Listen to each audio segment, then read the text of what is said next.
I'd say I bet it's out in the teens. Yeah, I think you may be right. What do you think the velocity of the wind is?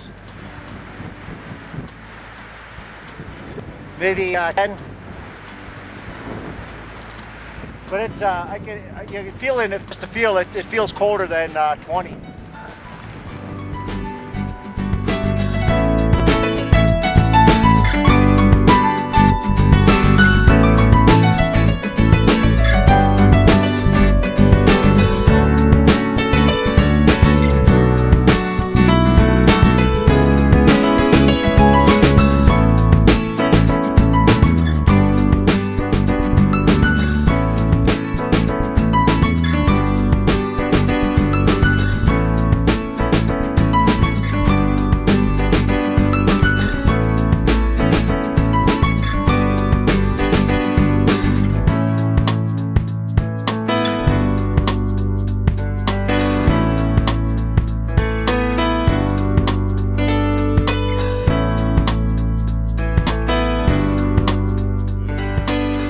It's 27 March, Saturday, and Tom and I are about 3+ miles north of Carson Pass at about 9,600. Yeah, 9690.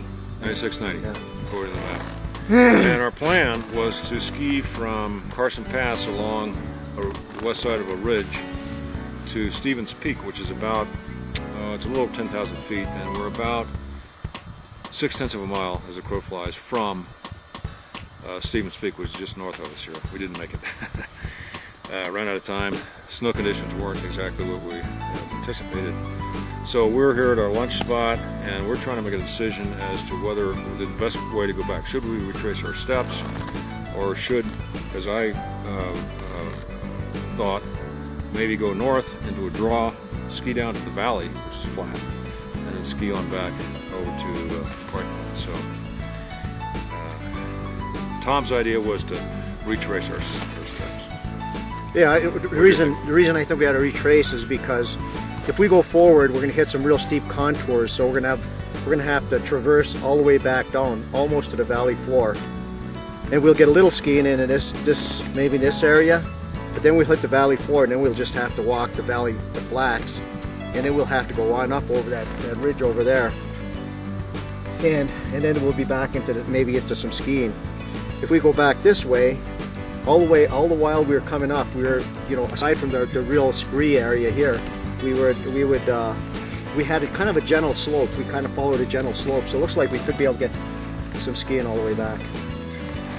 My thought was that coming up, we were running into some icy terrain, and it's because the temperature up here hasn't dropped, has not risen enough for those icy patches to melt out and make it pleasant skiing on the way back. And I thought we would be fighting that ice. So we finally decided the best way to do is to operate is to retrace our steps. That the patches where the ice was would be traverses slightly downhill, which are manageable, and we just tested the ice. The sun has warmed it somewhat, so we'll have a little purchase on our edges. So we're going to go back the way we came in, and that should be a lot of fun because it'll put us up higher and we can do some turns down to the parking lot. We'll see how it works out. Right, partner?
call ourselves the Timberline Geezers because we're into our 50s and 60s and like to ski up past tree line around 9,000 feet in the high Sierras. Like this Carson Pass country that resembles the Colorado Rockies so much in its beauty and scale. Lots of blue sky, sun-drenched slopes, and wide open bowls that are perfect for spring skiing. It hasn't changed since I first saw it 30 years ago as a young mountaineer. These days we don't go as far or ski as fast, but the passion for outdoor adventure and camaraderie is still there.